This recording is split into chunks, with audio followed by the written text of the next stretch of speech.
जी तो प्यारे बच्चों, कैसे हो आप? मैं उम्मीद करता हूँ कि आप सब ठीक होंगे। आज की वीडियो में बात करेंगे यूनिट नंबर 14 की। हाइड्रोकार्बन्स नाम है इस यूनिट का। और इसमें जो है हम बात करेंगे आपसे एक्सरसाइज के जितने भी शॉर्ट क्वेश्चन आंसर्स हैं उनके बारे में। जी तो बच्चों, पहला सवाल जो है वो ये किया जा रहा है, give 3 examples of saturated hydrocarbons. तो आपके सामने ये एग्जांपल्स हैं saturated hydrocarbons, methane, ethane and propane. ये इनके स्ट्रक्चरल फार्मूले हैं। और मीथेन का ये मॉलिक्यूलर फार्मूला है, ये है ईथेन का मॉलिक्यूलर फार्मूला, और ये है प्रोपेन का मॉलिक्यूलर फार्मूला। ठीक है, प्रोपेन। इसमें एक हिंट देखें, इसमें 4 कार्बन है, 2 डालें तो 6, 2 डालें तो 8। 1 कार्बन, 2 कार्बन, 3 कार्बन। तो पहले 3 एग्जांपल्स हैं हाइड्रोकार्बन्स की सैचुरेटेड। फिर था जी इथेन का स्ट्रक्चर बनाएं, तो 2 कार्बन बनाकर ये स्ट्रक्चर बना देना है, that is the structure of ethane. उसके बाद है जी draw structural formula of alkane containing 5 carbons. 1 2 3 4 5 carbon, इनके दरमियान सिंगल बॉन्ड बना दें। तो ये सब को आपने सिंगल बॉन्ड बनाया, इनको लिंक कर दिया आपस में। और एक कार्बन की 4 वैलेंसियाँ होती हैं, 1 2 3 4, 1 2 3 4, 1 2 3 4, 1 2 3 4, 1 2 3 4। ठीक है, और इनके साथ आपने फिर जो जगह खाली है वहाँ पे हाइड्रोजन लगा देना है। तो ये कंडेंस करोगे, इसको मॉलिक्यूलर बनाओगे, तो that is going to be C5। ठीक है, इनका जनरल फार्मूला याद होगा आपको, C5H2n+2। अब n की वैल्यू क्या आ गई? 5 आ गई।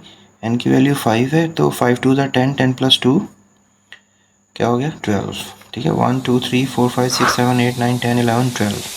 और इसको कंडेंस करना भी सिखा देता हूँ। अब इस कार्बन के साथ देखो 3 हाइड्रोजन है, ऐसे पीछे 3 हाइड्रोजन लगा दो।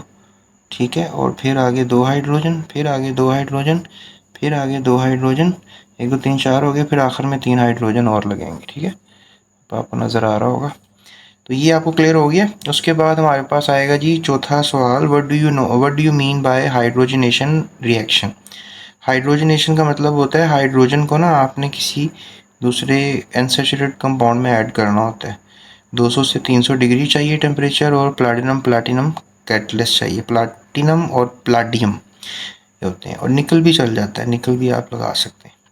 अब ये हमारे पास एक एसिटाइलिन कंपाउंड है, ये आपको मैंने पहले भी पिछले चैप्टर में पढ़ाया हुआ है।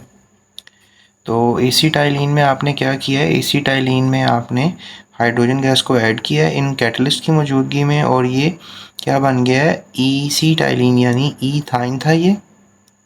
ठीक है, इथाइन से क्या बन गया है? ईथीन बन गया है। ओके, और इसको इथाइलिन भी कहते हैं, इथाइलिन मैंने पहले भी आपको बताया था।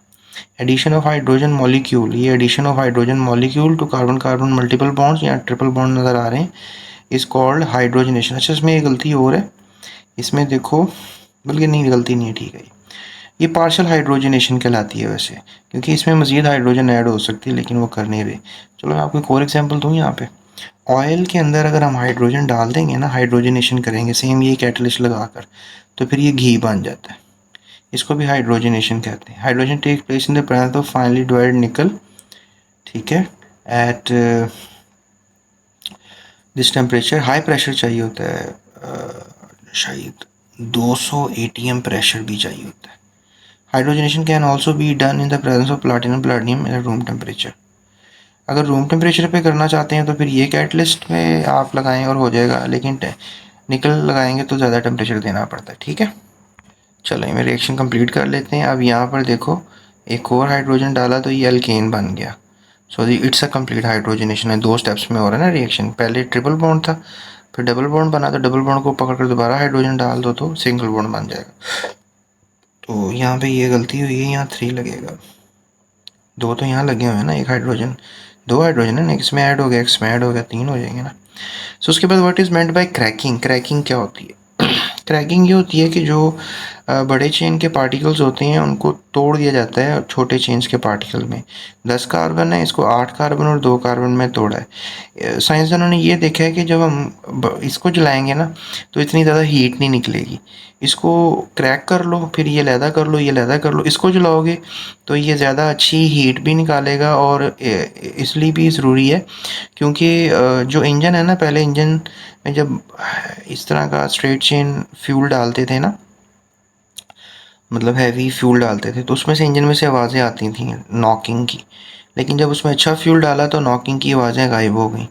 तो क्रैकिंग फिर इसलिए ज़रूरी हो गई क्योंकि सारा जो ईंधन है वो गाड़ियों में तो डालना होता है, तो इसलिए ये केमिस्ट्री में अमल होता है। सो लार्ज हाइड्रोकार्बन अल्केन्स लिया आपने, उसको ब्रेक डाउन कर दिया छोटे हाइड्रोकार्बन्स में, ऑक्टेन और इथीन में, ठीक है। और हाई टेम्परेचर पे ऐसा हो रहा है एंड प्रेशर पे हो रहा है, सो प्रोसेस को हम थर्मल क्रैकिंग कहेंगे। क्रैकिंग की भी टाइप्स होती हैं, कैटालिटिक क्रैकिंग, थर्मल क्रैकिंग, ठीक है, और भी टाइप्स होती हैं। क्रैकिंग को हम पायरोलाइसिस भी कहते हैं। तो ये बस एक उस्तादी झाड़ दी इन्होंने, वैसे क्रैकिंग के लफ्ज़ ज़्यादा मशहूर होता है। The process produces a mixture of alkanes and alkenes. For example, when decane is heated at high temperature and high pressure, it breaks down into octane and ethene. Decomposition हो गई, टूट गया ना, डिकम्पोज हो गया। डिकम्पोज मीन, डी मीन टूटा, compose mean बन गया, टूटा और ये बन गया। So by heating is in the absence of air is called pyrolysis. हवा की गैर मौजूदगी में होता है ना ये, इसको हम पायरोलाइसिस कहते हैं। लाइसिस का मतलब होता है टूटना, पायरो का मतलब डिफरेंट शेप्स के अंदर। When pyrolysis occur alkanes, the process is termed as cracking. Example के तौर पर alkanes on heating under high temperature in the presence of a catalyst in absence of air broken down into lower alkanes, alkenes and hydrogen. तो lower alkanes आपको ये alkane मिला है, lower alkane mean इससे कम carbon वाला alkane, और alkyne भी मिल गया आपको। आगे हाइड्रोजन वगैरह और भी कुछ रिएक्शंस होंगे तो उसमें हाइड्रोजन भी आपको मिलती है। सो ये थे हमारे questions, short questions, and I hope so आपको समझ में आ गए होंगे। नेक्स्ट वीडियो में लॉन्ग क्वेश्चंस की बात करते हैं। चैनल को सब्सक्राइब करें, दोस्तों के साथ शेयर करें। Thank you. Thank you for watching. GS Academy.